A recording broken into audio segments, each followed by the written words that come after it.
setting. Nonetheless, we're so grateful to have our speakers with us and welcome everybody. I don't see you, but I feel you. I know you're out there. I'm Michal Deckel. I'm director of the Rikfind Center for the Humanities at City College of New York.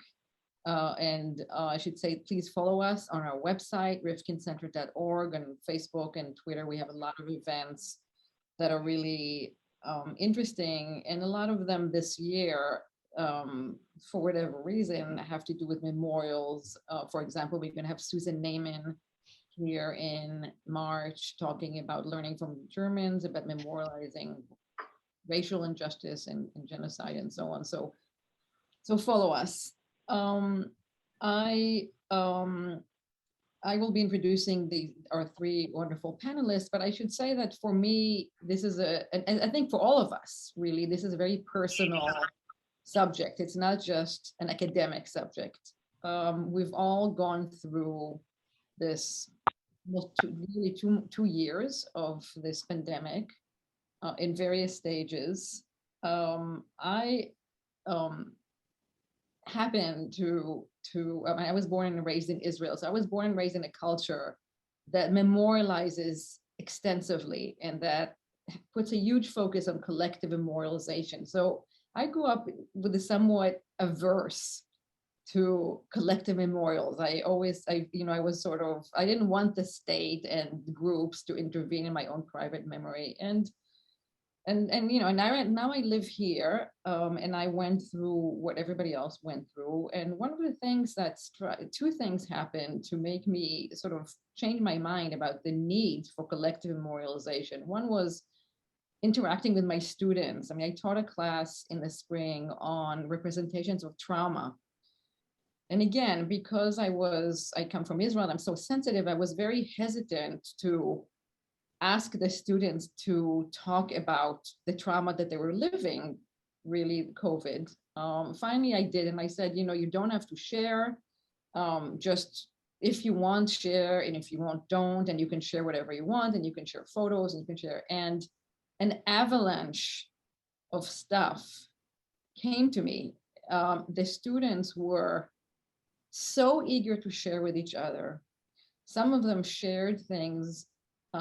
Deaths that happened overseas and they couldn't have even mourned properly. And many of them said, it's the first time I ever told this to anyone. Thank you so much for asking me. For some of them, it was transformative. They didn't say a word in the class until I asked them to do that. And then they came alive. And that really brought home for me the need to memorialize. Second thing is, the night before the Biden inauguration, Kristin Urquiza, who's one of our panelists, who is the co-director of Marked by COVID, which is a kind of grassroots online organization, and she'll tell us more about it, ran a kind of memorial, online memorial of videos where people was calling the name and of their loved ones who they've lost. And I was watching that sort of on my own, spontaneously. I just hooked up to it, and I just started bawling. I just started crying uncontrollably, and I realized that I needed that, and I didn't even know I needed that outlet. And I realized how alone I was, and how alone we all were with this grief and with this situation where, I mean, we didn't know that we were going to be where we are now, and so on. And so I really wanted to have an event through which we think about what we've done so far and what we'll do in the present and in the future to make sense of this event collectively through memorialization. And I am so grateful to have our three panelists here. My friend James E. Young, we'll start with you, James, is the Distinguished University Professor Emeritus of English and Judaic and Near Eastern Studies at the University of Massachusetts Amherst, where he was also the founding director of the Institute for Holocaust, Genocide, and Memory Studies. Professor Young is really among the founders of the field of memory studies. and is the author of some of the key texts that we read and that we talk about in memory studies. Among them, and there are many, is The Texture of Memory, which won the National Jewish Book Award in 1994, and Memory's Edge, and The Stages of Memory, Reflections on Memorial Art, Loss, and the Spaces Between. Professor Young is also a public intellectual. He has curated many exhibitions. He was on the 5-member committee that chose the final design for Germany's National Memorial for Europe's Murdered Jews, and which we know Peter Eisenman won. He has also consulted with Argentina's government on its memorial for the disappeared, as well as many city and agencies and memorials and museums, and I'm sure he'll tell us more about it. Most recently, he has served on the jury for the National 9/11 Memorial design competition, which, as we know, was won by Michael Arad and Peter Walker in 2014 and opened in 2011. So, of course, I don't think there's a better person in that I can think of anywhere to speak about, to usher us forward into thinking about COVID memorials. Along with Professor Young, we have a journalist and activist and an artist. Kristin Urquiza's father died from COVID-19 in June 2020. Oh, hi, Kristin. Great. Can you hear us? Kristin? Okay, good. Well, we can see you in any case. Kristin's father died in June 2020 from COVID after trusting Arizona government, Doug Ducey's, I don't know if I'm pronouncing his name right, who stated basically Arizona was surging with COVID cases, and he told everybody resume normal activities, everything is fine. And there was a record number of deaths, one of the worst recorded number of deaths on the planet in that area. And Kristin, I think, founded, and she will tell us much more about it, out of frustration and grief over that situation, she founded her national, what is now a national grassroots organization that she is a co-director of. And so, you know, I should say that, I mean, I was very interested in where we're going forward with memorials, but these are two panelists, Kristin and Karla, have been doing this already for a long time. So they have been doing this for a year. Karla Funderburk is a ceramic artist and master carpenter. She earned an MFA from Claremont Graduate University in 1984. And she is currently creating the Memorial Crane Project, which she'll tell us more about. And it's a collaborative installation honoring the victims of COVID-19. And this is an exhibition that travels from place to place, and she has a team of volunteers, and I'm very excited to hear what she has to tell us. So we're going to start with a kind of an overview by Professor Young, and then we'll move to Karla and then to Kristin. And after that, I welcome your questions in the Q&A. Just type them in. I will read them and ask questions of our panelists. So each panelist will speak separately, then we'll all come on stage, on the virtual stage, and talk with each other and talk with the audience. So thank you for joining us. And James, I give the stage to you. Okay, thank you.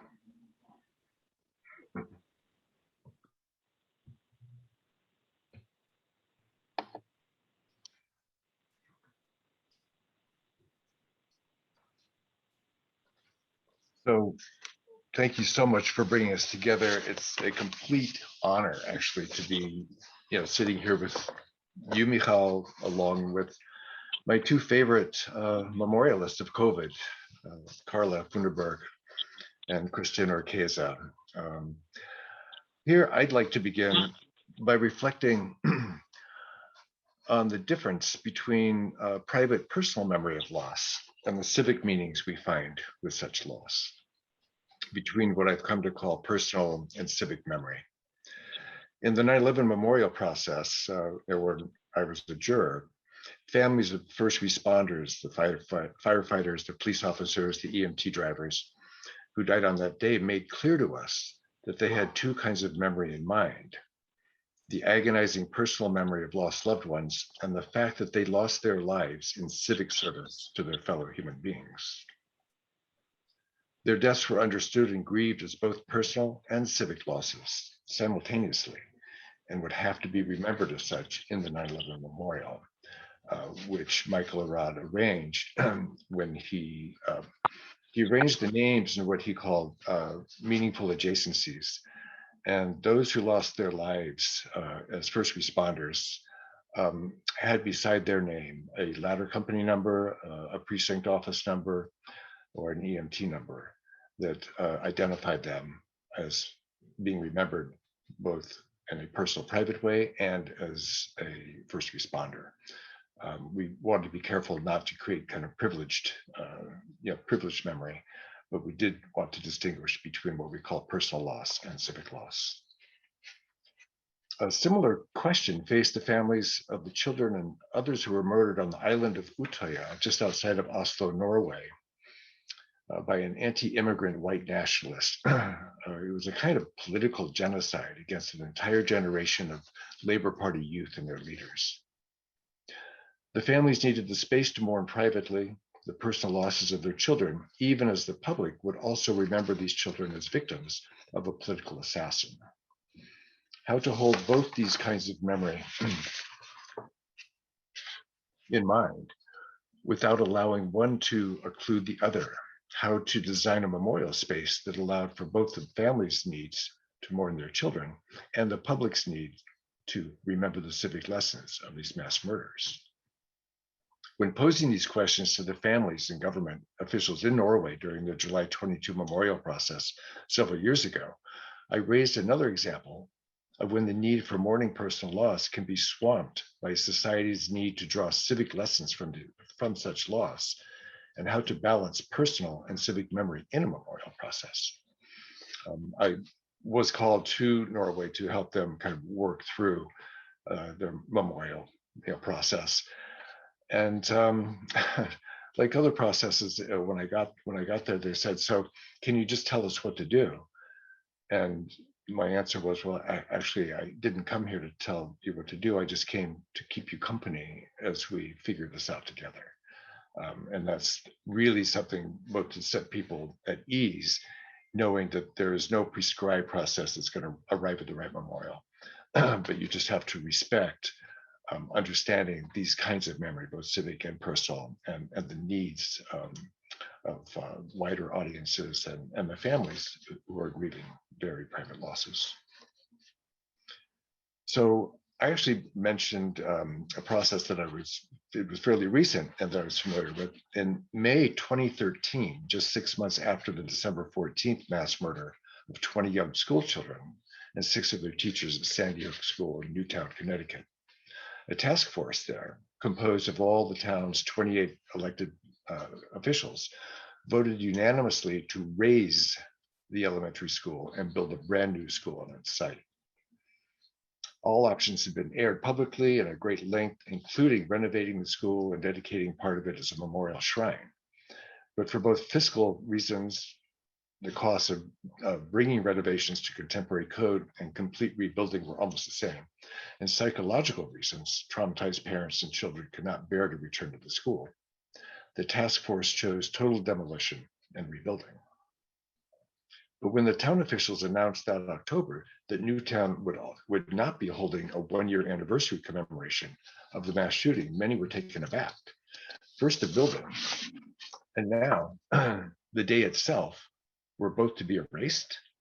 Not only would there be no official service, but the school's demolition would actually be the pulverization of every last scrap to be completed by the first anniversary of the mass murder of children and their teachers.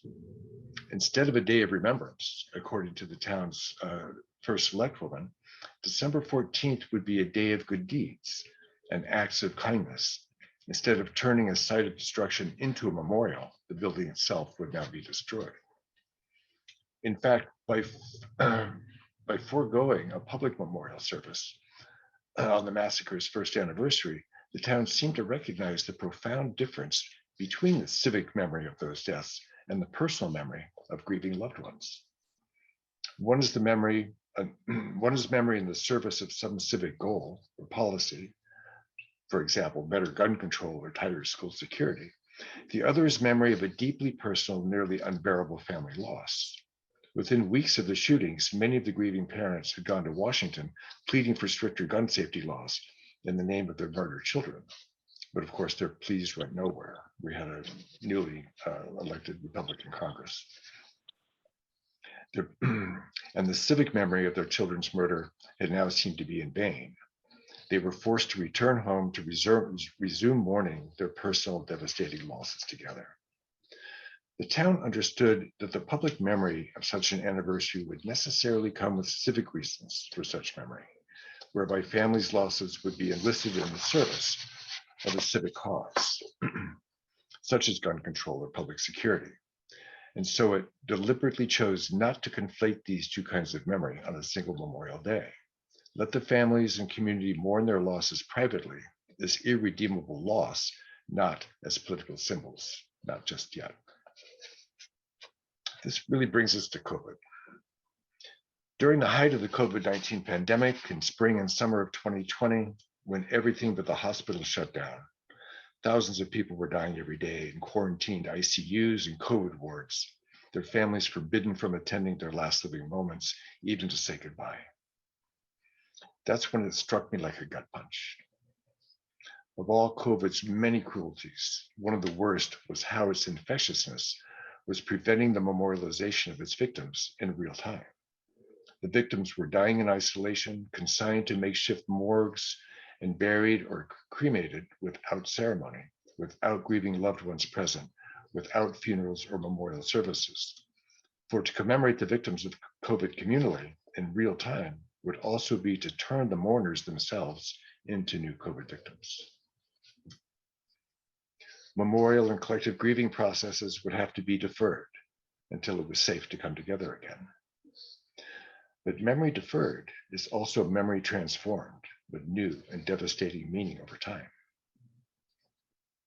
The further commemoration of our lost loved ones was pushed off into the future, the more time such memory had to turn from immediate personal loss of a loved one into a civic catastrophe, fraught with political meaning and portent.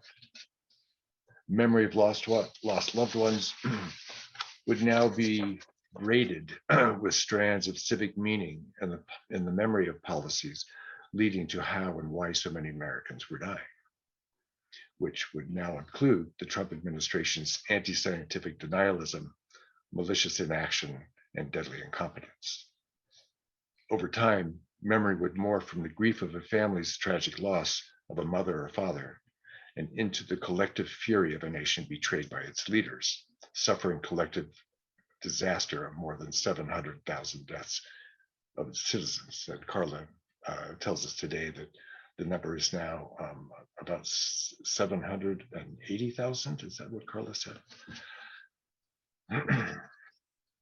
As the meaning of our lost loved ones' memory morphs over time, so too do the meanings of these COVID memorials.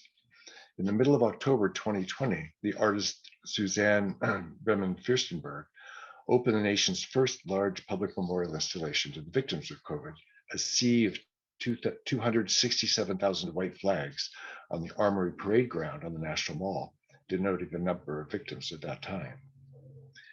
It was supposed to be a temporary memorial installation, even closing on November 30th, 2020, just after 6 weeks. She entitled her memorial installation, quote, "In America, how could this happen?" unquote. When asked by a reporter for the Boston Globe what drove her to create such a memorial, she answered, "I created it out of outrage." And then she continued, "Remember early March when the Lieutenant Governor of Texas said that elderly people should take one for the team? I was a hospice volunteer for 25 years. Everybody's life has meaning.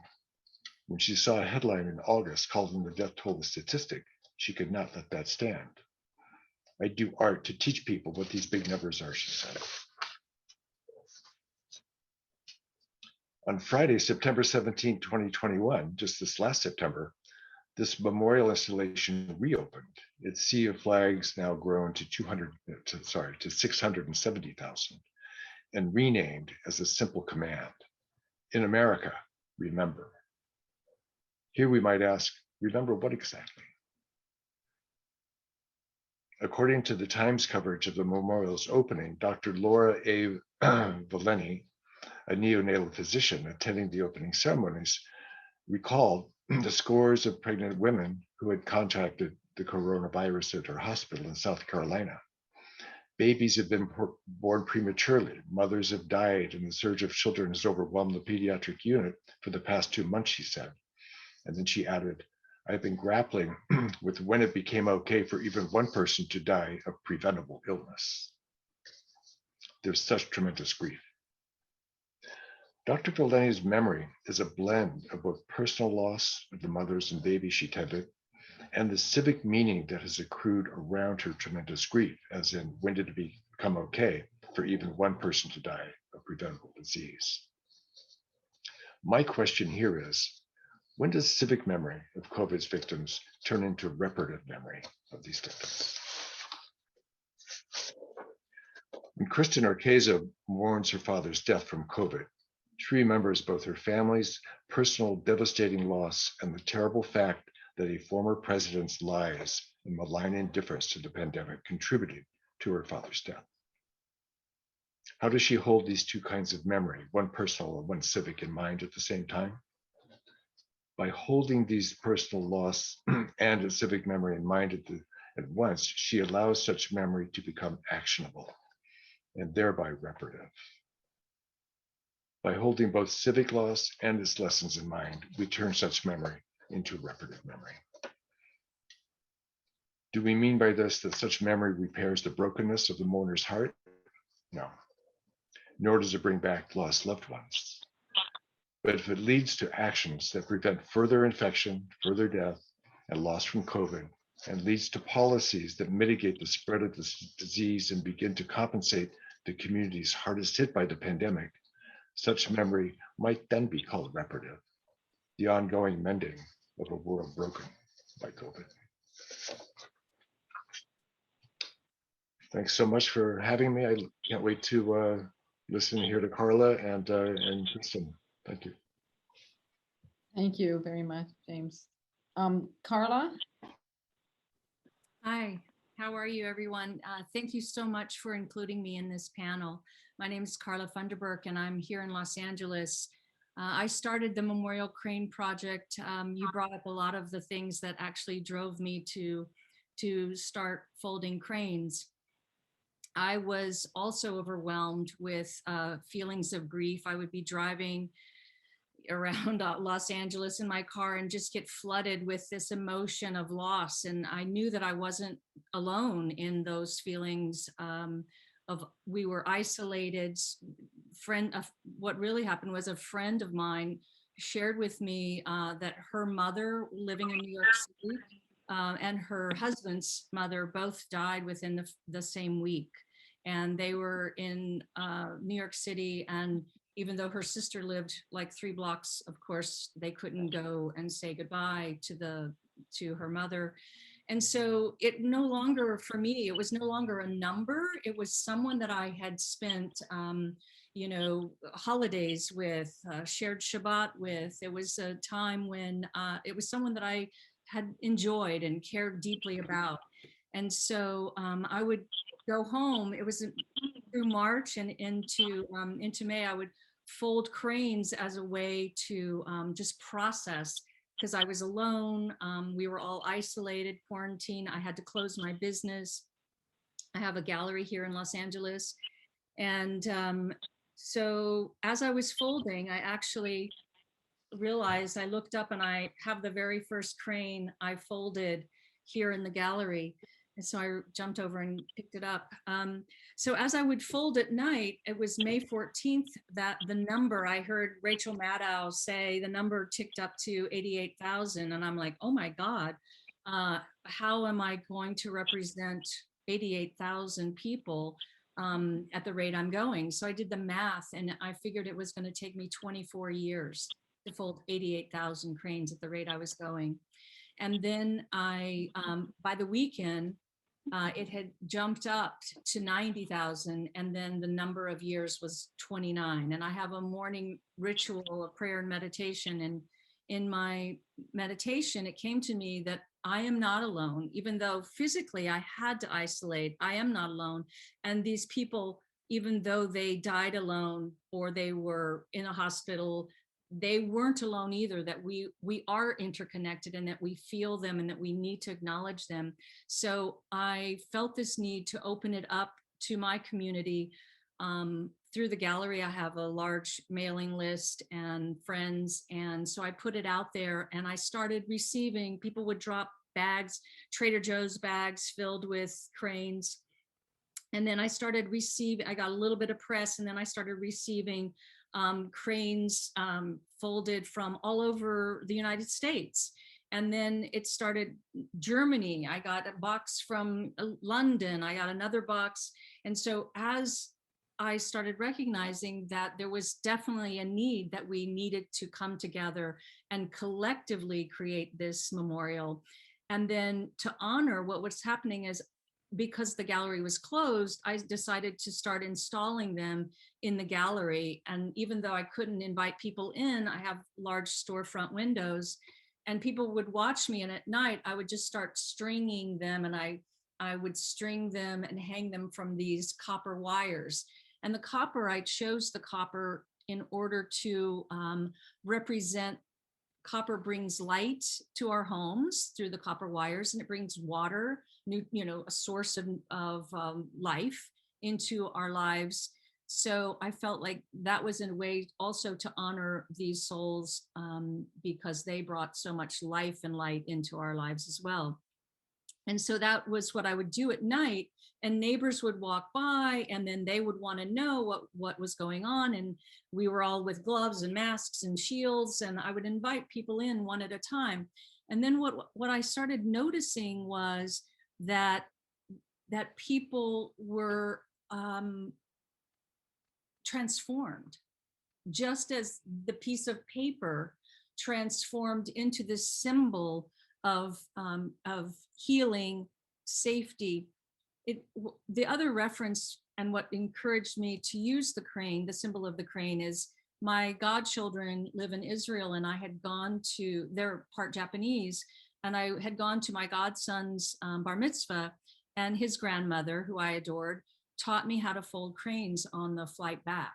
And so even though she had already passed, I think that having a grandmother and knowing a grandmother that had passed brought her memory to me. And that's why I believe I picked that. And then the story of Sadako, the Japanese young girl, who her prayer is, if you fold 1,000 cranes, her belief, the tradition, if you fold 1,000 cranes, your wish will come true.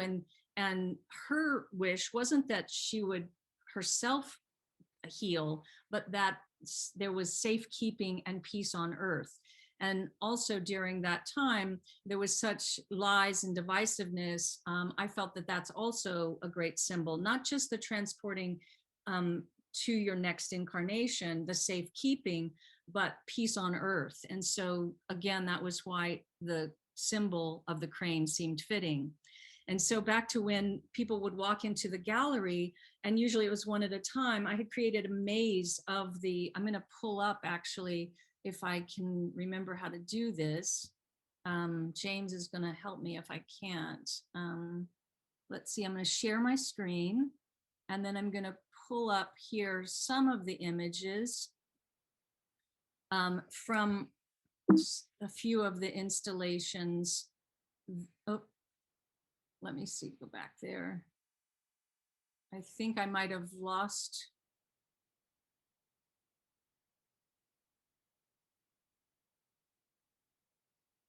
Oh, did I lose? Am I still here? Can you guys hear me? We can hear you, but we don't see the images. I mean, we see one, Oh. I guess. I'm trying to find out. Okay, well, I'll keep telling the story. So what happened is that people would come in, and I told them what it was, and they were transformed. They would come in with like a very sorrowful moment, and then as they experienced the installation, they would think of these stories of loved ones they have lost, and they started sharing them with me. And so then what I did was, I realized as they walked away, I needed to hold those stories and share those stories to honor those victims of COVID. So I started collecting the stories and collecting the names. So on my website, Memorial Crane Project, you can go and just press the button under stories and pull down the tab, and you will start to hear the stories of some of the lives that we are commemorating. So what out of that came a need to share. Again, as people would come and volunteer, once we were able to congregate in greater numbers with our masks on, I started collecting groups of volunteers, and people would come in and help me string. And then I started finding locations. So at this point, we've installed 5 different chapters, I call them, in different cities throughout the United States. I have received cranes from 5 different continents, 9 different countries, and 46 of the different states are represented. And people have reached out to me, and we're trying to find other venues. I have become a nonprofit 501c3 registered public charity, and we will be and are collecting, trying to raise funds so that we can start and continue these installations in more chapters throughout the United States. And so what I've been able to witness is the need, first of all, finding the need that we all have, and to recognize that we aren't alone. And when you see the volumes of cranes, I now have 170,000 cranes in my possession. And when you see the volume of cranes that people have sent from all over the world, honoring and commemorating the lives being lost from this pandemic, and then you see them flying together, you no longer feel alone. You recognizing that we are one, and we are one in this moment of grief. And we are one in this moment where there needs to be a course correction. And this is an opportunity to come together and unite with that. I really wish I could get to the. Karla, excuse me, if you just double click on any of those images, they should come up. We're seeing your photo file. There you go. Oh, okay. All right. Let me see. And then where do I go to other, to move it to the next? So, just do another one. Just click on another one now. Just pick anyone. Anyone. These are some of, I also in my community do community outreach. And so this was, I hosted a Juneteenth celebration on my block here with a group of Black Lives Matter. There's a picture of the very first crane that I made. This is the table you can see filled with cranes, and this is the beginning of an installation in my gallery. Here's just some more images.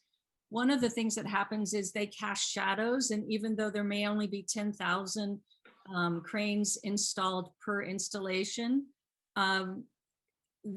they cast shadows, and you recognize that those shadows are representing those that are not physically represented, and the lives still that we're continuing to lose. And it's overwhelming.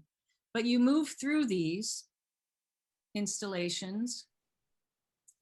I think the next picture is of a box of cranes. I'll skip that one. I don't know why that one's not opening. Are you seeing them over on the side? Yeah, but it's not. Well, no, maybe we can go back to it. There. Oh, yeah. Before, when we were testing it, I was just pushing the button on my, yeah. No worries. Oh, there we go. Beautiful. Oh, maybe here. Yeah. So you see the shadows that happen. So what happens is people go in and now I'm doing a lot of outreach within the community of various different schools and universities, senior citizens homes, also different clubs, organizations. There's origami clubs. Actually, even in Hiroshima, the Hiroshima group of kids fold cranes and send them to me. Let's see. I don't know why it doesn't there. This one here, the day on Juneteenth, I took away all the colored paper from the gallery and we only folded black cranes. And a young girl Googled Black Lives Lost to police brutality. And we started writing all the different names on the cranes. And there were 18 cranes on this strand, and each of the cranes have 12 to 18 names. And we ran out of space. That many lives lost. And then you can see. And what happens is, as people would come in and experience the installations, I had one young man come in and he stood in front of this and he started trembling. And it was just him and his girlfriend and me, and I was talking to his girlfriend, and we noticed his body shaking, and we went over, and I didn't want to touch him because it was COVID, and but his girlfriend touched him and she said, "Is it okay?" And he said, "I just saw one of my dear friends' names on one of these cranes." And that again brought up this greater need to commemorate and honor lives that are taken too soon. And then I did one in Boulder where right before we arrived, we were packing up actually. King Super, the murder of 10 lives in Boulder, Colorado, had occurred. And so when we arrived in Boulder to install the cranes there, the community separately had created 10 strands, one symbolizing each of the lives lost, and then a ribbon with their name tied to it. And they brought it to me and said, "Is there any way that we can incorporate this?" And we, of course, me and my volunteer team and the volunteers there were said absolutely. And so we created a spiral around those 10,000 green strings. And you would walk within that circle. And when you come to the center, there would be those lives. Again, that they might not have died from COVID, but they definitely died from a person who was feeling alone, a mentally unstable person that is a result of this isolation, this lack of truth, the lies that are being told.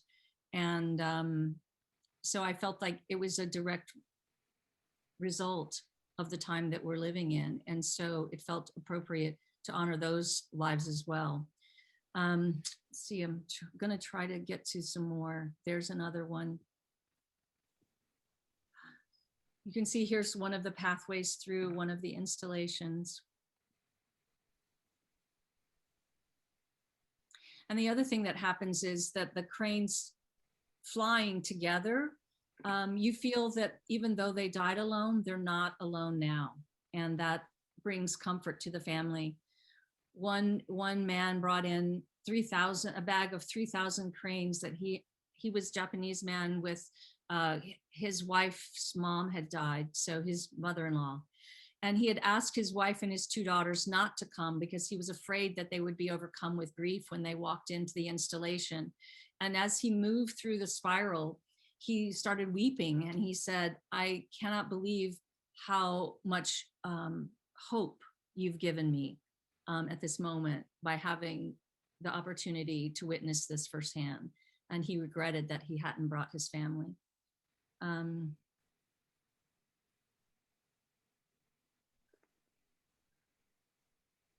just go through a bit more. This is the day of Juneteenth.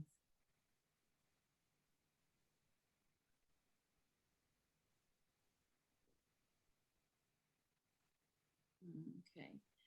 So anyway, I think that's mostly what I have to present. I have started the Memorial Crane Project, and our mission is to commemorate the lives lost to COVID-19 and to acknowledge the devastating impact this pandemic has had on our individual lives and our shared community. Thank you so much for having me and for giving me this opportunity to share the Memorial Crane Project to a broader audience. Thank you.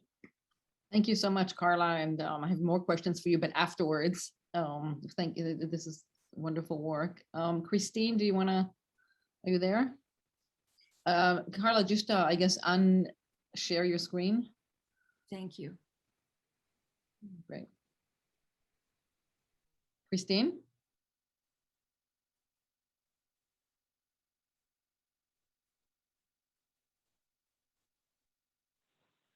Can you hear me? Yes, we can hear you. Are you still Awesome. Are you still having trouble? Yeah, I am. I'm calling in on my phone, and then I'm using the Zoom app on my phone for video. So hopefully the line holds steady. Thank you. And I apologize for the technical issues. I'm actually calling in from the Navajo Reservation, where I've been the last couple of days to meet with folks in the community about some of their memorial practices around COVID, as well as learn about some of the mitigation measures that they've been using here.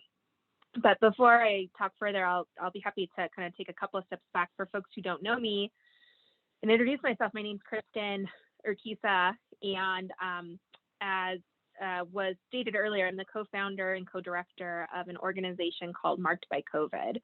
And Marked by COVID was born out of the pandemic and really was launched because of the untimely death of my own father, Mark Urquiza, who died on June 30th of 2020. He woke up sick on June 11th, which is why I often talk about that date as well.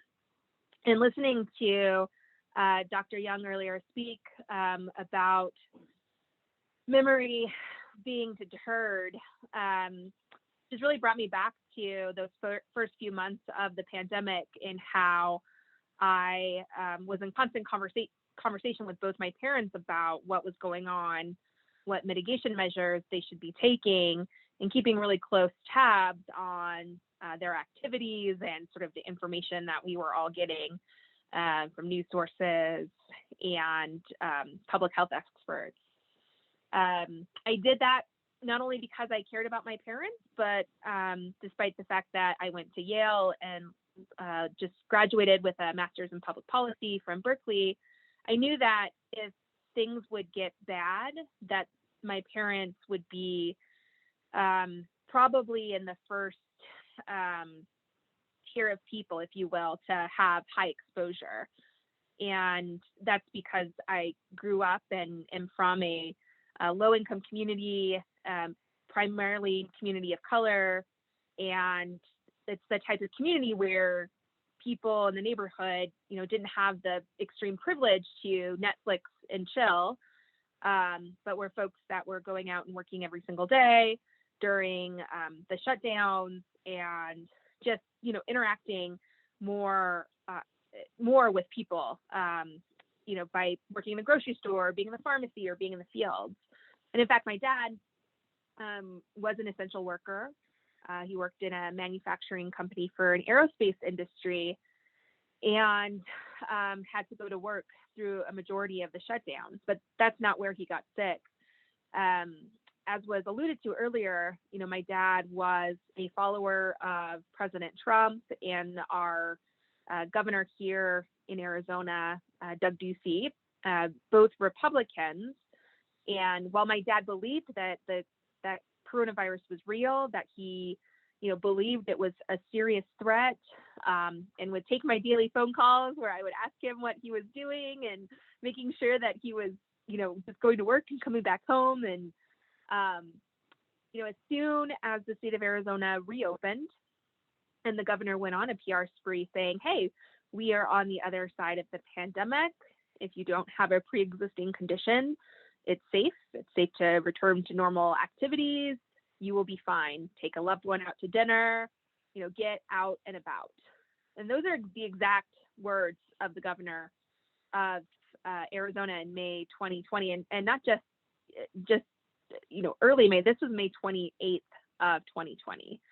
And if you knew my dad, he was the most gregarious, charismatic individual who, while he was 65 years old, was not old by any stretch of the imagination.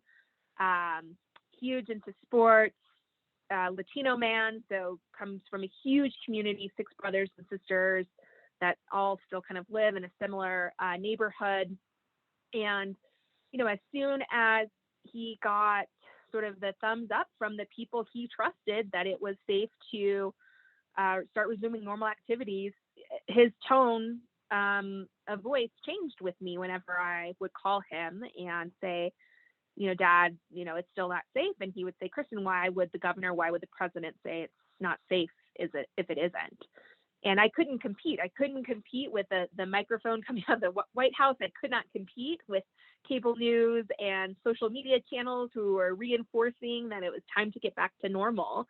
And within 2 weeks, my dad woke up sick. And, nearly 3 weeks later, he passed. And I can't even begin to describe the the range of emotions that I had during that entire episode. It was hard, to say the least. And I knew that losing a parent would be hard, but losing a parent in a pandemic and losing one for political negligence, it just took my rage and my fury to a whole different level. I felt as if there was a hurricane stuck in my body that I needed to get out. I kept thinking to myself, the last thing in the world that my dad would want is for me to get sick from grief, and that I needed to find a way to channel this. And so I leaned into what I knew what to do, which was political activism. The 15, 16 years prior to this, I'd been working in the environmental field, working to establish clean waterways, working to protect places like Antarctica from exploration for natural resources, and most recently had been spending my time working to stop tropical deforestation, which ironically is a key ingredient to preventing pandemics. And in that work, I had been trained to speak effectively to the public, to organize people, to raise their voices, to write for op-eds or letters to the editors. I sort of had the boot camp already in the practice in a different field of just how to start to raise my voice. And I did that first and foremost because I did not want my dad to just be a number, which is something that we have been talking about already in this discussion. But I also did it because I kept thinking back to my neighborhood, and it's 75% Hispanic. It's nearly 40% immigrant. And, I am the kid who graduated, from high school, went on to an Ivy League school, has a master's degree. And at that point in time, my neighborhood was not only the worst place in the state of Arizona for COVID cases and deaths, we were the worst in the country, which at that time was the worst in the world. And so everything that I've cared about, whether it's health equity or racial justice or, even a clean environment, all of that was kind of coming to a head in my own home, seeing my dad get sick, be in the hospital, and then pass away. And so the combination of those two kind of things coming together is what really prompted my partner and I to start Marked by COVID.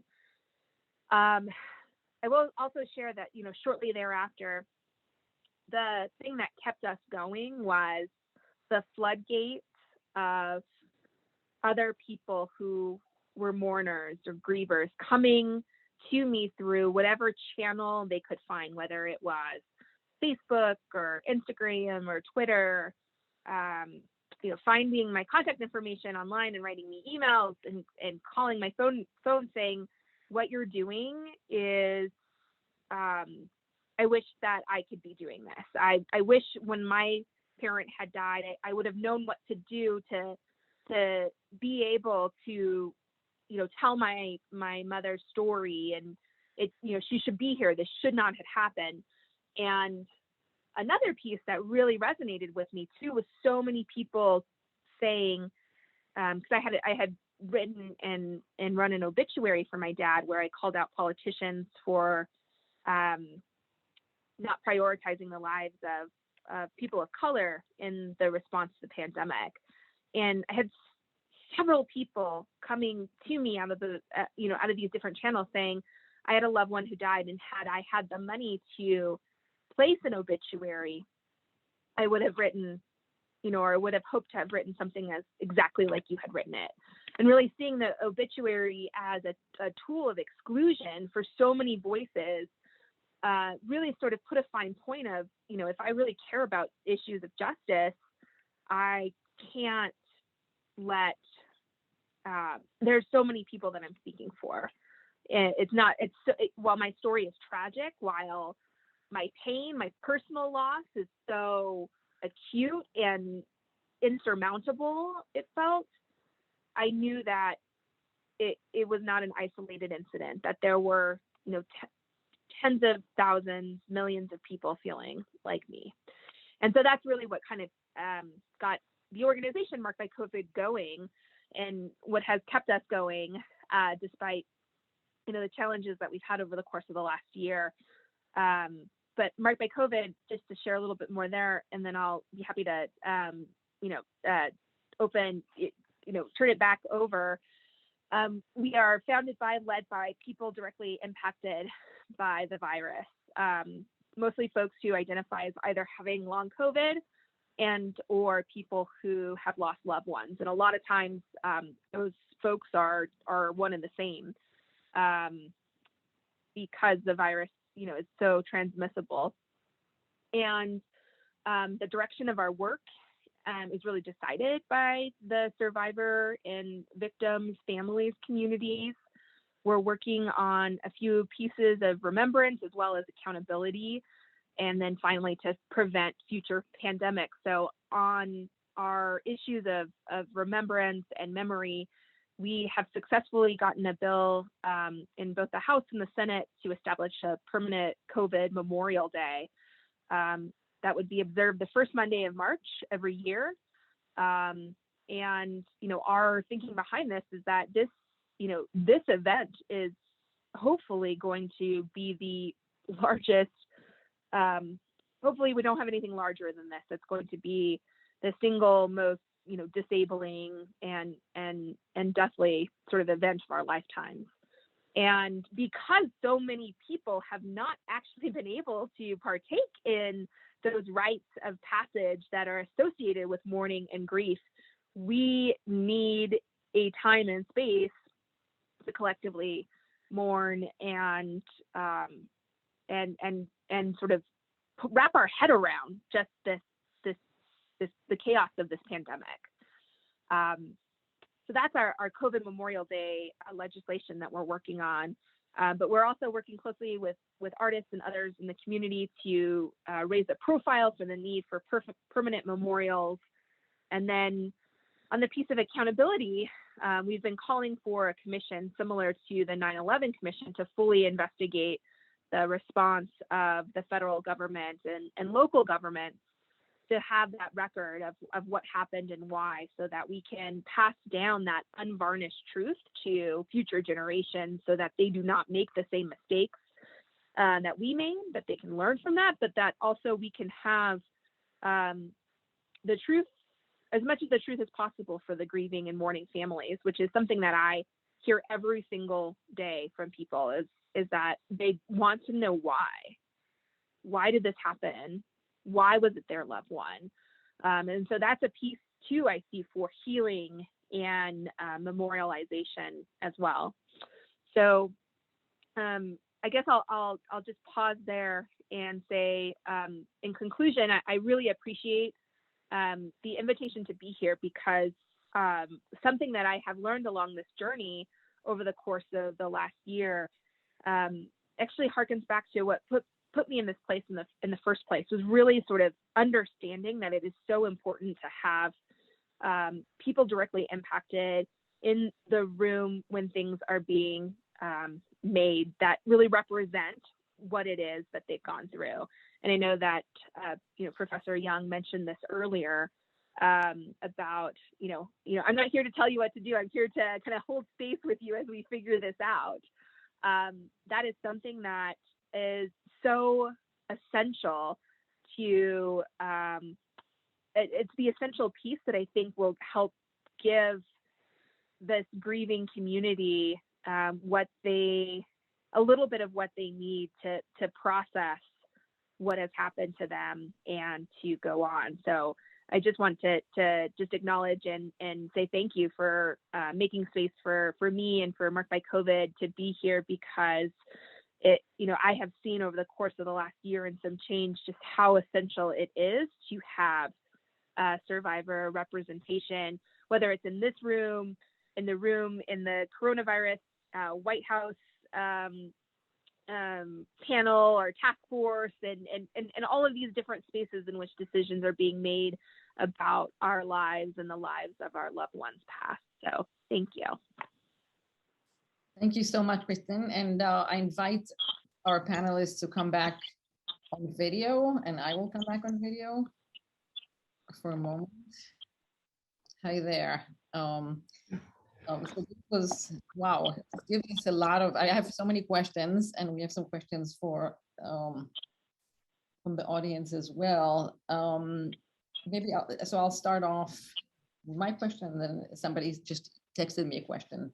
I mean, it seems to me, COVID, maybe James, you've done so many of these, you can answer this when we begin to. It seems to me this is a particularly hard thing to memorialize. And one of the things, when I was listening to Karla and to Kristin, I was thinking, Karla talking about healing, that we're all one, coming together, a universal space where we can all be together. Kristin is talking about anger in some ways, about rage. And I'm sort of thinking, what do we memorialize the rage?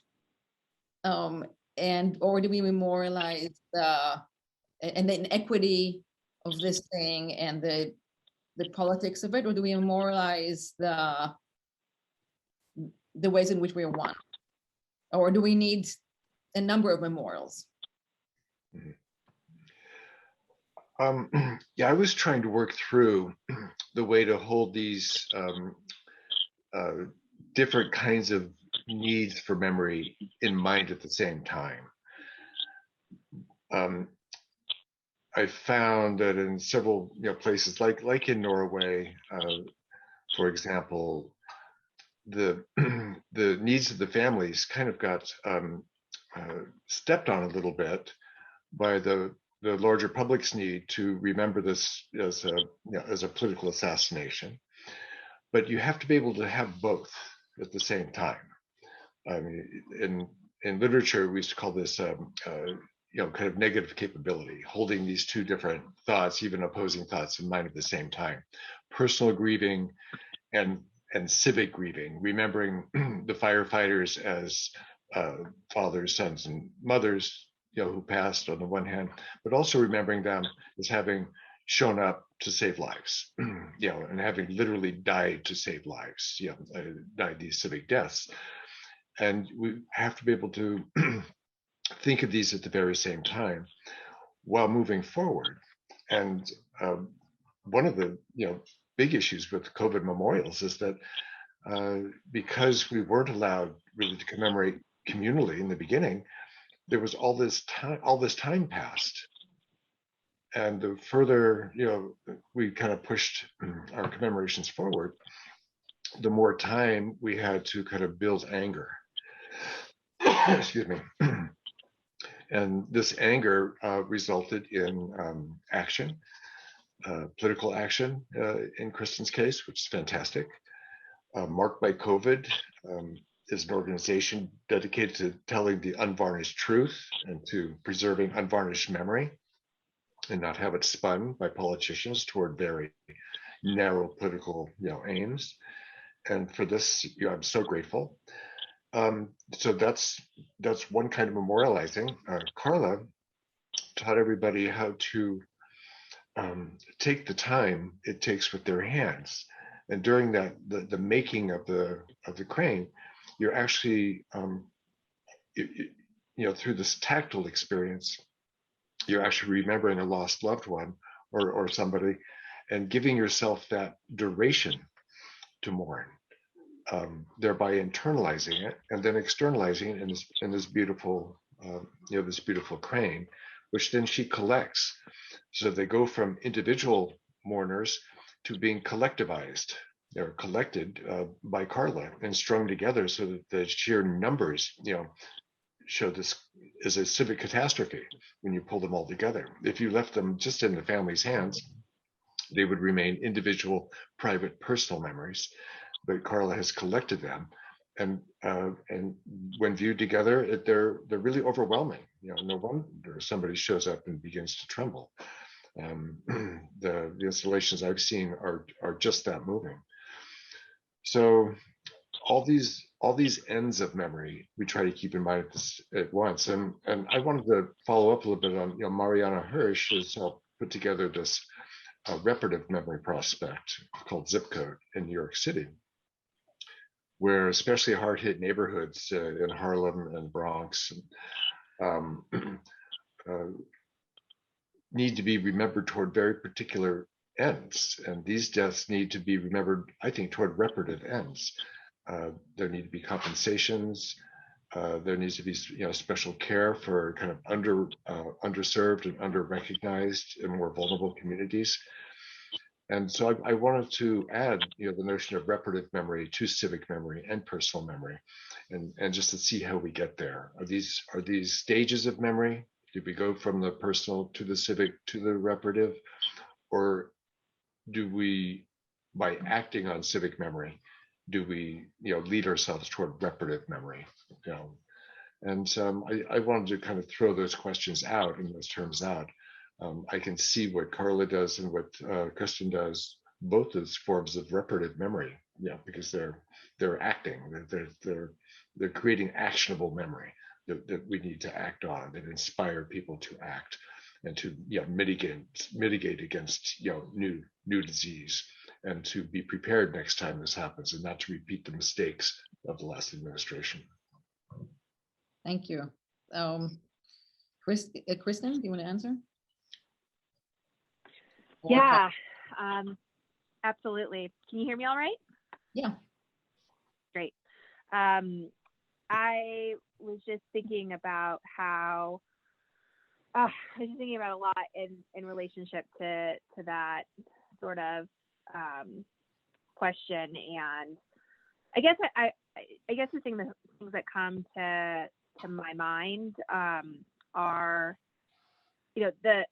the families that I talk to every single day, families who have lost loved ones. Some folks are in the past, few weeks are just coming forward and saying, I think I have space and time now.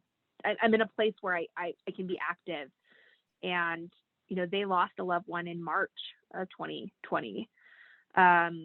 One of the things that we're seeing is just so many people continuing to come to groups to marked by COVID, but also looking for spaces for memorialization to kind of put their grief and to connect with others that have lost loved ones from COVID. And I'll share a story where we organized at the end of July a vigil outside of the White House.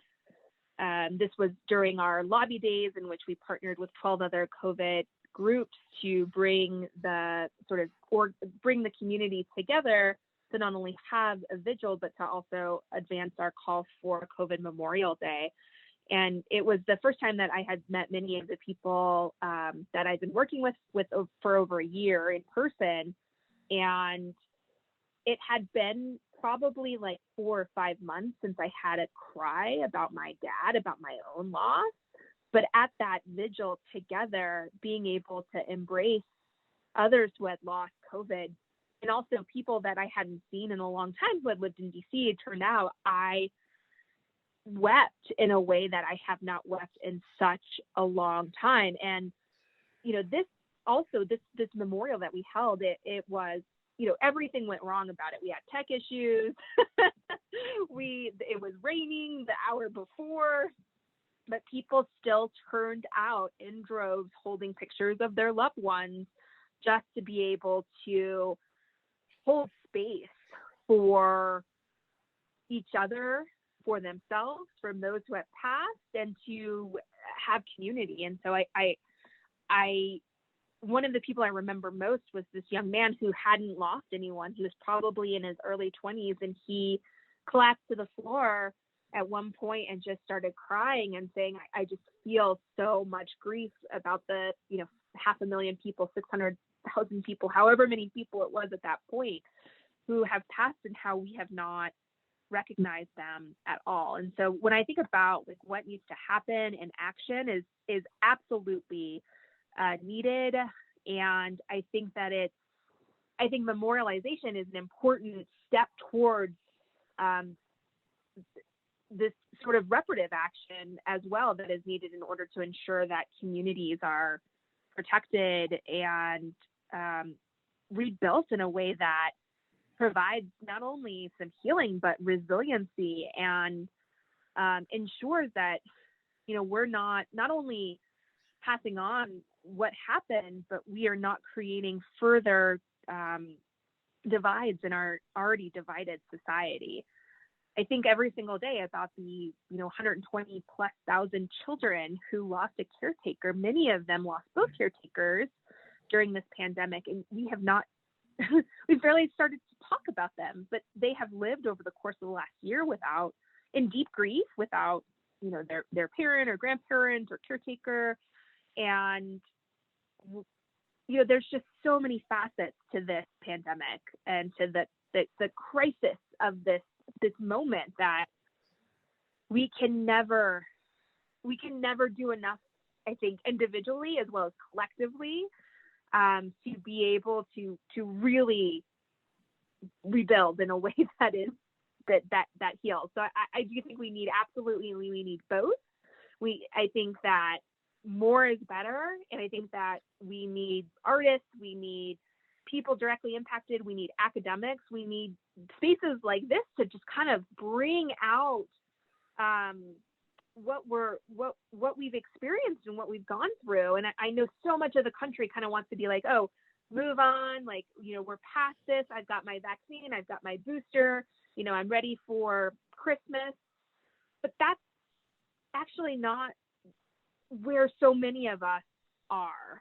And I want to see not just us remember this time, but I want to see us be able to utilize and leverage this time to deal with some of the systemic issues that this entire crisis has spotlit, and to ensure that the people who have shouldered the most during this pandemic, the people who've lost loved ones, the people who have uncertain health futures because they suffer from long COVID, I want to make sure that they have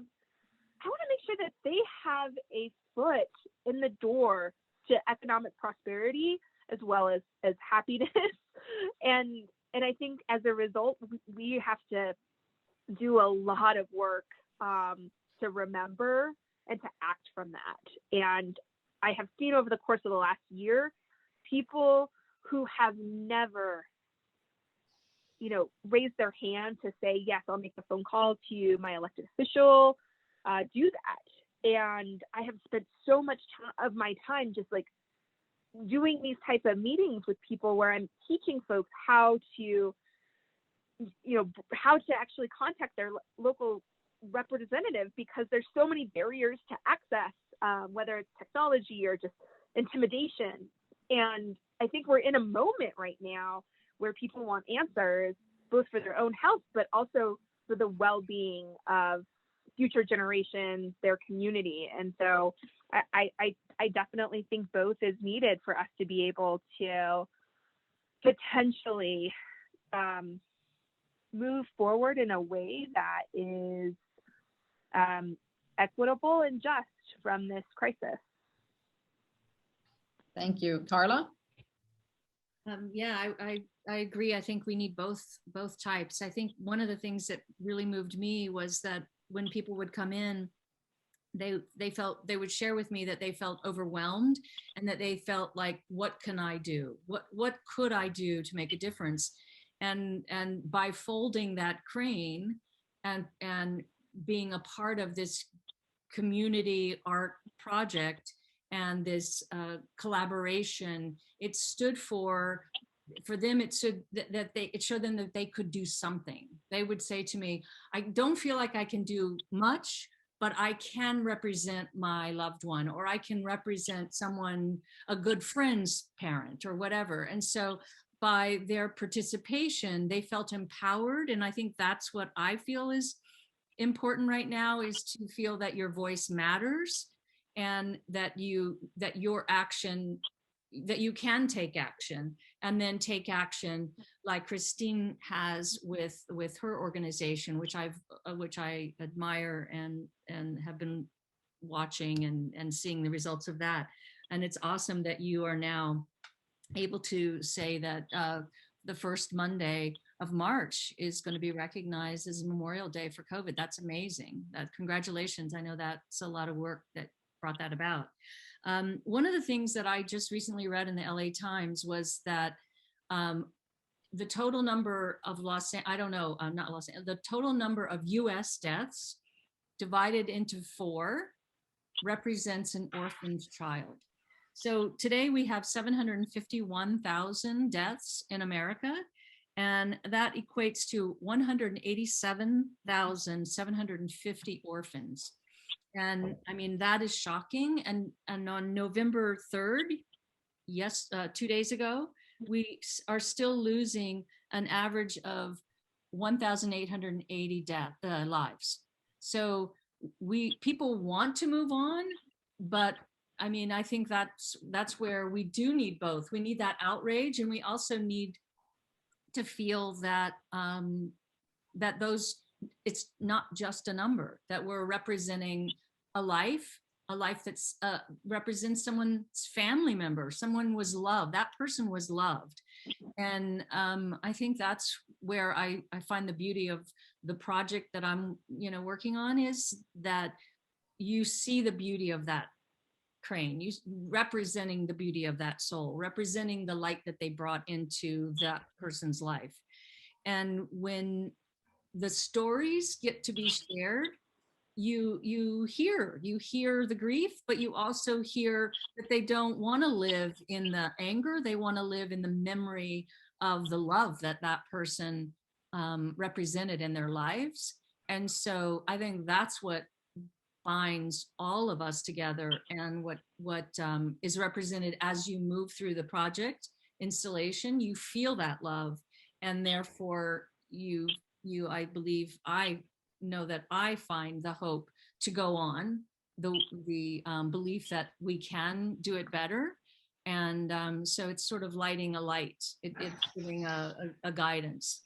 But yeah, I think that they're both important. And I think, the goal for me is that eventually all of these cranes will fly together somewhere.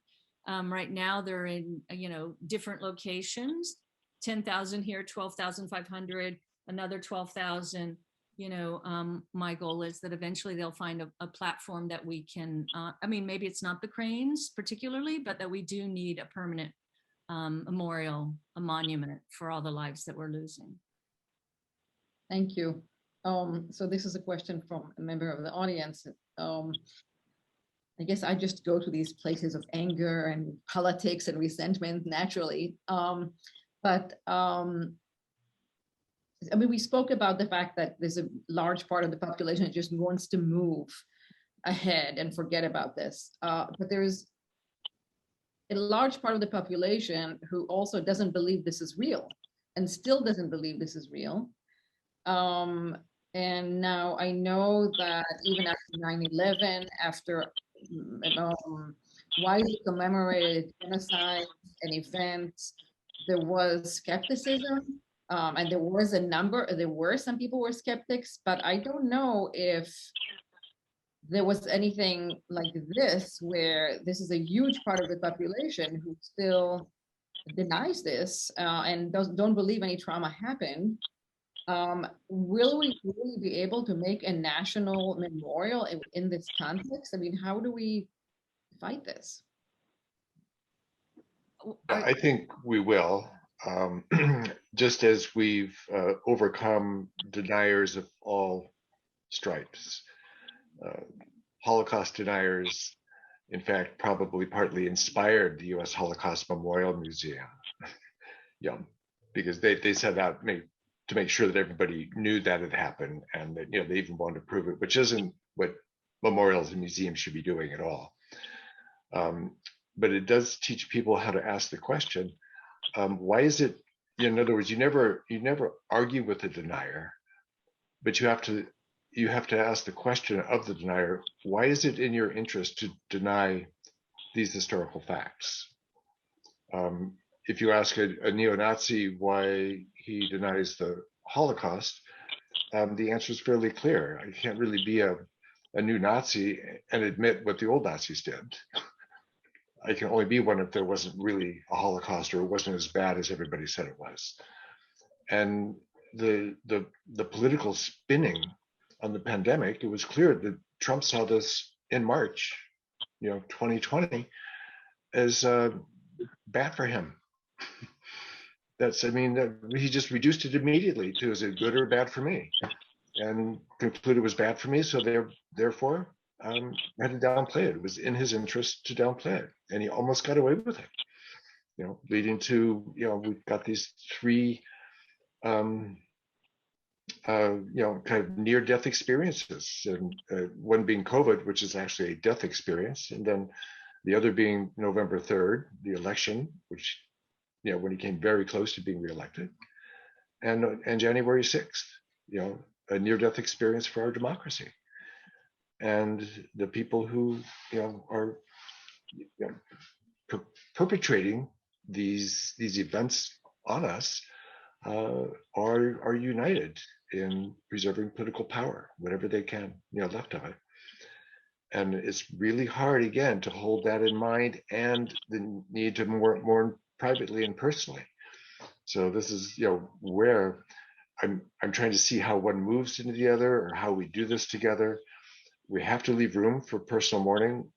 Even the epidemiologists end up converting the pandemic into rates of acceleration of the pandemic, or rates of vaccination.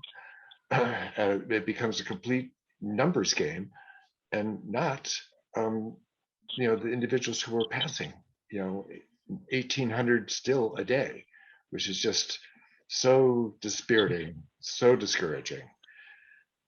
These are in fact preventable deaths, and you've got state leaders and local leaders and mayors and who are doing everything they can to make sure that the pandemic continues.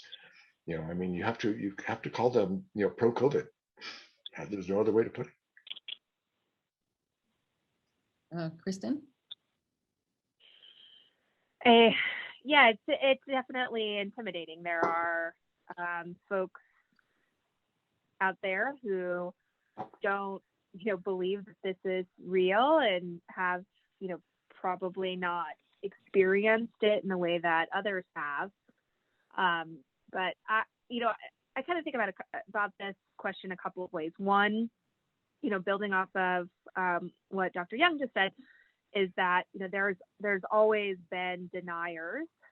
Part of what makes things so challenging, I think, in this is not only this political environment, and that our many of our elected officials have been pushing or downplaying the virus for a very long time, and continue to do so because it's because of the political calculus that they're making.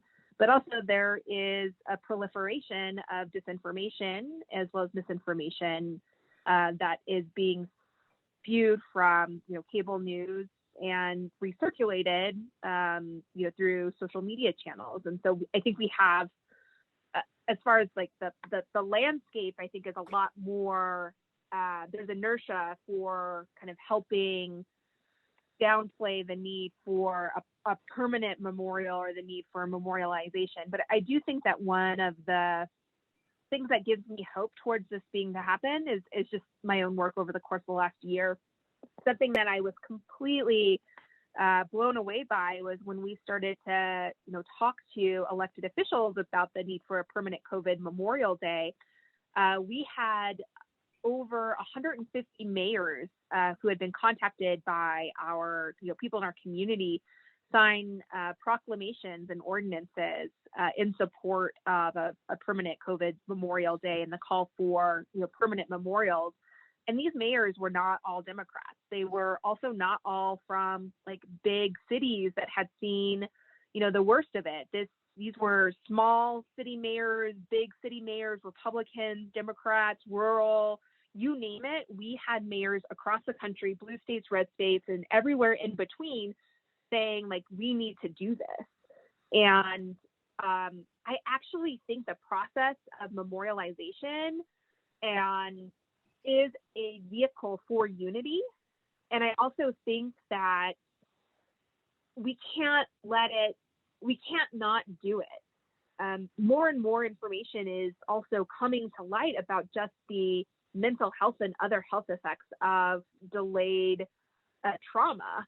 People have been sending me this Washington Post article that I haven't had the chance to read yet about new mental health sort of classifications and that have to deal with the fact that people are still grieving more than a year later due to the complex nature of this particular pandemic. And I think that the families, those who have lost loved ones, the people who are suffering from long COVID, I think they are the ace card towards the political power of making that happen.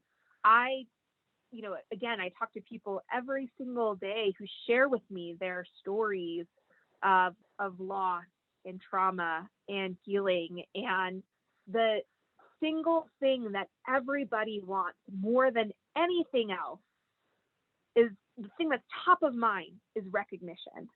Recognition in the form of memorials, Memorial Day, that their loved ones' lives mattered.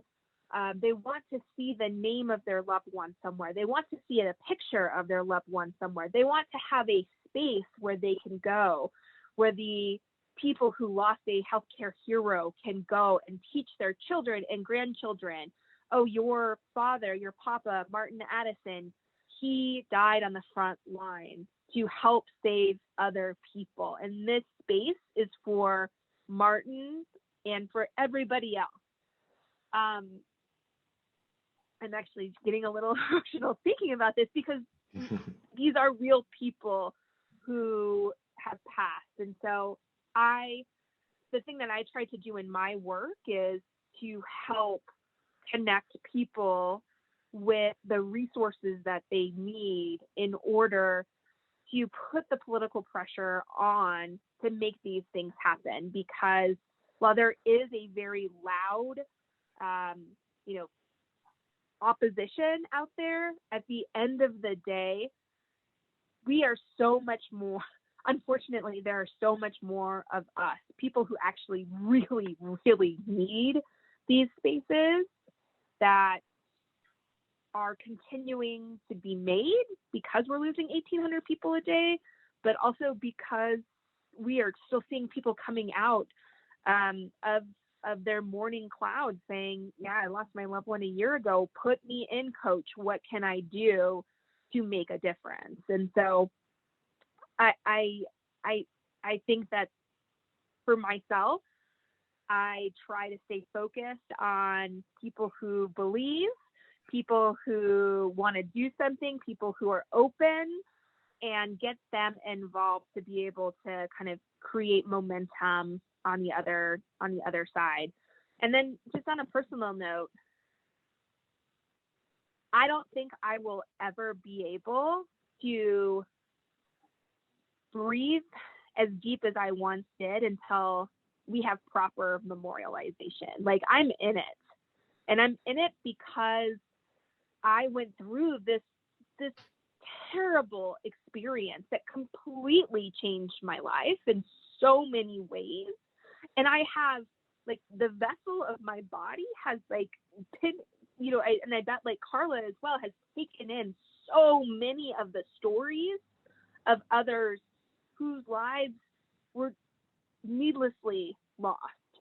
And I feel a personal calling and a personal duty to use whatever, energy and talent and, little bit of a platform that I have to never shut up, because we have to remember this. We cannot allow revisionist history to erase what happened, because if not, we are going to not only be in a really bad place for people who lost loved ones and people who need to mourn, but for not just future generations, but for any other crisis that we have to deal with on the horizon, whether that's the climate crisis or something else. So it feels essential to me. And so I have this urgency that this has to happen. So I'm in, coach, to help make this a reality. With you. Karla? Yeah, I mean, I think everything has been really already said. I think you mentioned the word delayed, the processing, delaying the process of the trauma. For example, it was a person suffering with mental illness that started shooting at the Super King and killed 10 innocent lives. Unable to get his medication or see his doctors on a regular basis. So it impacts us. I mean, I always use this in all my social media, but what impacts you impacts me. And I think that's where I go to it, is I recognize and, the need to memorialize those individuals, because those people are also me, and those people are, I am them. I mean, we are really one here. This is one planet. We got this one chance. So it is bigger than COVID too. It's about, our world and how we respect each other's right to safekeeping, good health, housing. This crisis has affected us in so many ways, in addition to the loss of lives. So I mean, we have this opportunity. I sort of think of it as like we have this opportunity to course correct. If we're in a ship or on a boat and we are 1 degree off, we're going to land up on a whole nother continent. But we have this opportunity to make this a teachable moment. And how we do that is what Kristin was just saying. Hold space. We hold space to hear, to be heard, and to hear those people processing, and to let them know that it matters to us what they're going through. And I think that's what this memory and this memorial that I'm working on, I think that's my intention, is to allow a space for people to be heard and for them to feel safe so that they can tell their story. And not only are they telling stories to me, they're not only about the loss, but what they're witnessing, what they're witnessing in our world, where now in Los Angeles, every overpass is filled with the unhoused, of our community. And so witnessing how many empty storefronts, it just is ongoing, and the struggle that we're in. And yet it comes down to, even within my own family, there are many people in my own family. I've lost 11 people who've died from COVID. Some of them family members, but some of them friends, family, and yet I consider them part of my community. So I have lost personally 11 people. And so when the need to acknowledge the loss is definitely important, but also when we come together and see those names in each installation, there's I call it the Wall of Remembrance, and I list those names. People sit, and I usually try to have a bench or something in front of it, and there's this moment of like, they just have to, they don't know these people, but they want to sit down and take that moment to read that name. And I've had many people come up to me and said, I felt like it was the least I could do is actually take the time and read the names that you have provided, so that I know there's a family behind that name grieving that soul. So again, I go to a place of, this is an opportunity for us to grow, to come together, to heal, to make different choices, and to not revise history. This is the truth of what's happening. It's a difficult conversation, but we have to have that conversation to make the change. Thank you. And actually, Karla, I have a question for you. Maybe we can start with you. Two questions together from two audience members.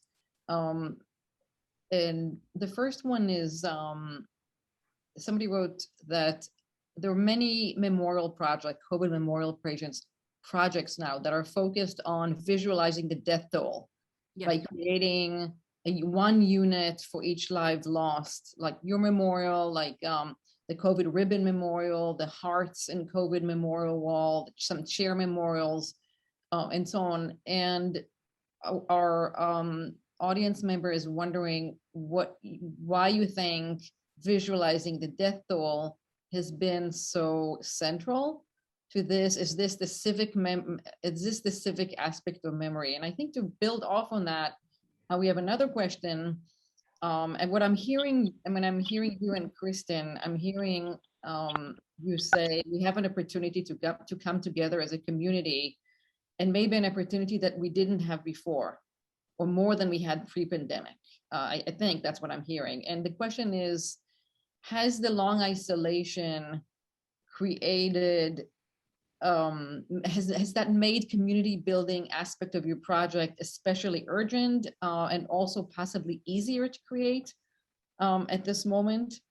So these two questions, the question of visualizing the numbers and the question of community building. Okay. For me, I'm a visual artist, so I have a gallery, I represent artists. So to me, it was the most natural way to represent a soul lost, was to create something visually. And I'm a sculptor, so it has dimension, and then installation artist. It was just sort of very organic, intuitive, but it was driven by the need to take a number and represent it with something physical. And then, people ask me, why did I make it so colorful? Why did I not ask for all one color or whatever?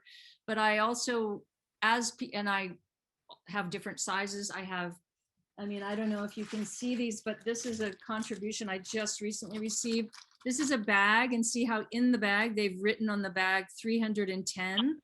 These are tiny. The whole bird is no bigger than 3/4 of an inch. And then I have some cranes that are as large as 8 inches. So, the idea that each person is different, and yet there's still this one form. It's still a crane, but they're represented by the various colors, the textures, the different paper. So for me, it just was normal and natural and very intuitive to grab that that element of what I was trying to represent, change it from a number on a piece of paper or on a TV screen or computer screen as we're reading the death tolls each day. And I remember Dr. Fauci, when I heard the number 88,000, he said, if we're not careful, by the fall, we're going to have 400,000 deaths. And I'm like, impossible in America. No way, that won't happen. But here we are, 751,000. And counting. Yeah. And counting, exactly. So the coming together, it was difficult in the beginning, and that's why I did most of the early stages was me alone in the gallery, just stringing at night. But I was collecting them from all over, and that grew and grew and grew as people would read about it. AP ran a story, various different countries. It was articles in over 250 papers and states and countries. I mean, it was just everywhere for a minute, and then it hit the LA Times. One of the things that's happened is with each box of crane, there comes a story. So they're going to share with me. Sometimes I get one crane, one name, and then sometimes I get 6,000, and that family that folded those 6,000 might not have even lost a loved one, but they're impacted by what they hear and see and live with every day. So it does bring the community together automatically because we're all feeling it. It is in the zeitgeist of our universe. So yeah, we're all feeling it, but it actually was harder to get people to volunteer because during the time I started the first installation, we were in quarantine, lockdown. When people did start coming to participate in the streaming events that I would have, it was gloves and masks and, double masks and, I actually created 4 different tables and emptied boxes on each table, and okay, you stay in that corner, you stay in that corner, you stay in that corner. And so everyone was spread out, in the 4 corners of the gallery. So the coming together physically has definitely been a challenge. And then as I reach out into the community, I've approached, I have had it in galleries, museums, storefronts, but as I was during the time when it was first, growing, I would reach out to cities, hospitals, universities, museums, and they were like, wow, I would get these incredible letters of, wow, this is so moving, this is so touching, but no, sorry, we can't show it because we can't congregate, we can't invite people in.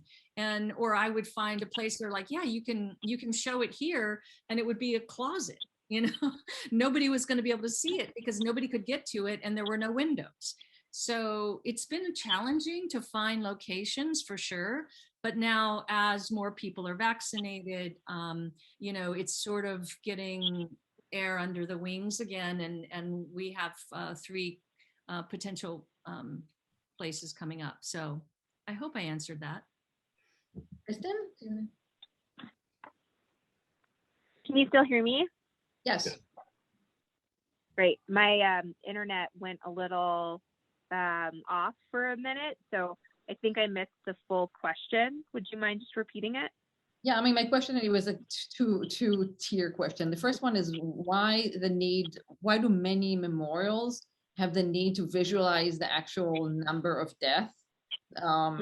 I oftentimes, for example, like Karla's more representing each death with one item, whether it's a ribbon or a chair or a crane. And the second one is, has this long isolation created a need for the community, and possibly, is it possibly easier to create, to organize community at this point after such a long isolation? Yeah, great. On the numbers piece, I think part of the reason why folks have been, I think there's 2 reasons that come to mind about the numbers piece. One is that, something we've been chatting about, what Karla has mentioned is just, each of these numbers represents an individual and a story. And an entire community of people who are mourning and shocked and, miss and love that person. But I also think, especially in the beginning, and even so now, like, I think we're trying to communicate the scale of just this tragedy, which we can't really wrap our heads around.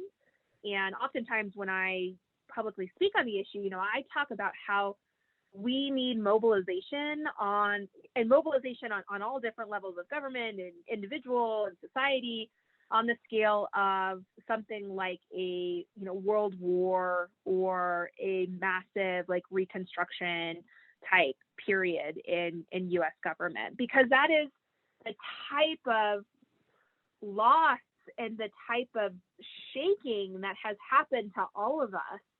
And we picked we came up with the idea of the name of Marked by COVID because we knew that we would all be somehow marked by this virus by the time that we were on this continuum, and then COVID happened and we started going onto it. We will always be on a different continuum, whether or not you've lost some loved one or impacted in a different way of isolation, et cetera. And so I think that the kind of one-for-one demonstrations have been an effort to try and also just help us wrap our heads around that for folks who haven't lost loved ones.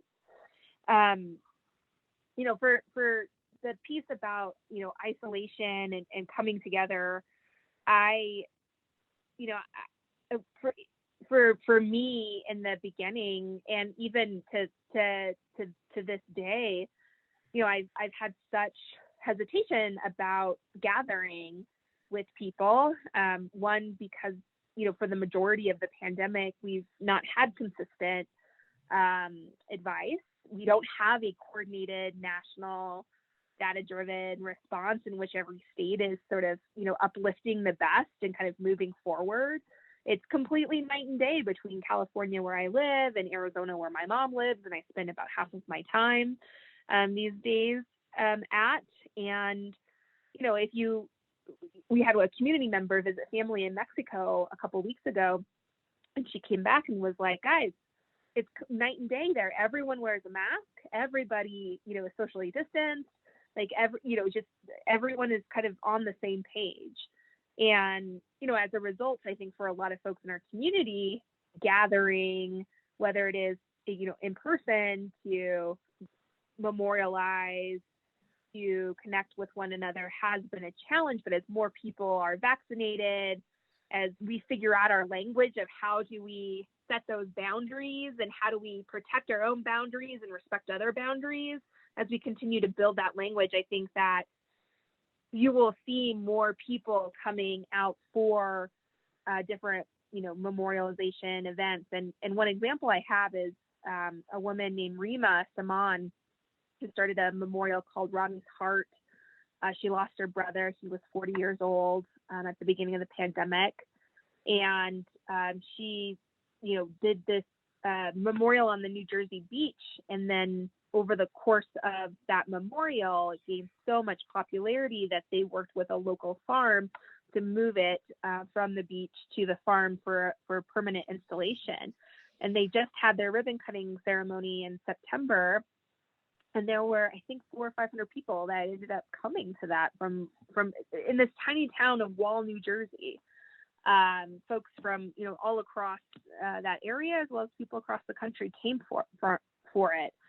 I think that there's a lot happening on the local space. And I think that in the beginning, there was a lot of interest from media and on the local and the national level to report about how people were mourning. I think there's less of an appetite for that right now, which makes it potentially seem like there's not a lot going on, but there is a lot going on. And I think that that's going to continue to be more visible as we hopefully get more people vaccinated, more people, figure out how they want to be in public spaces, and kind of hopefully turn a corner on this pandemic. And when I talk about memorials, I'll just end on this. I saw in the question, one memorial, multiple memorials. When I advocate for memorials, I advocate for funding for memorials at the local, state, and federal level. I think it's essential to have accessible spaces for people who can't make it to Washington, D.C. I think it's so critical to break down as many barriers as possible. And, you can't really go anywhere in the US and not see some sort of nod to World War I, World War II, which were very important events in the history of our country and the world. But I'd love to see in 10, 20 years, the same thing for COVID. We had a pandemic in 1918 that rocked the world, including the US, as this one is. And from a historical perspective, I think maybe I read 2 sentences about it in my history books. Part of what I see my mission being is to ensure that children and our grandchildren are taught about this and other public health disasters, to have the knowledge to be able to better prepare themselves for what comes next. And so I think that we can do that with memorials in spaces that are accessible to folks at the local level, at the state level, as well as the federal level. Thank you. James, do you want to, finish us off? Well, this idea that the memorials take all these different shapes, even including a panel like this, I think it memorializes and commemorates those who have passed, and commemorates those who survived it and are suffering from long COVID, and commemorates those orphaned, for example, family members affected. These are all the people affected, do need to be remembered and have that space to acknowledge that and recognize it, as both Karla and Kristin say. So really conceiving of the memorial in kind of a durational, way over the long durée, beginning with the very, very first acknowledgements, those who died, and to recognize them as victims of something that eventually would be preventable. It wasn't at the time, we didn't know. I know where I was on March 8th when everything shut down in the city. And, when we, had to understand what we were up against, and commemorating and fighting the COVID virus all at the same time was almost too much, for everybody. But now where we are, we actually have some distance. It's really acquired meaning and significance, scientifically, politically, socially, even religiously, for some groups.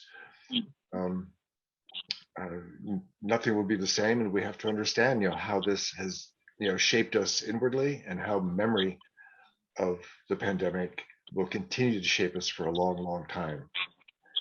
And creating spaces like this to try to figure it out is completely necessary. So really, really appreciate you pulling together a panel like this that allows us to continue working it through as we figure it out together.